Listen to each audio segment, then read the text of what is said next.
பாருங்க, 5 விதிகளை சொல்கிறேன். இந்த பிரபஞ்சத்தில் நாம் எதை செய்தாலும் அது நமக்கே திரும்பி வந்து சேரும். நாமே பொறுப்பு. நீங்க எதை செய்றீங்களோ அது உங்களுக்கு வரும். நாம் செய்யும் தவறுகளை பெரியவர்கள் மன்னிக்கலாம், தவறுகள் நம்மை மன்னிப்பதில்லை. அதை புரிஞ்சுக்கணும். பிரபஞ்சத்தில் நாம் எதை செய்தாலும் அது நமக்கு திரும்பி வரும். ஆதி செய்தி.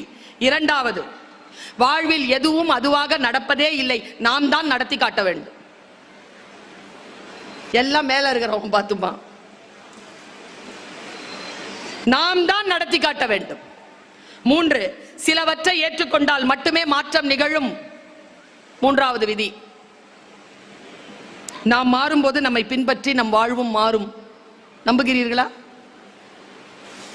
ஒரே மாதிரியா நீங்க இருந்தீங்கன்னா உங்க வாழ்க்கை மாறாது.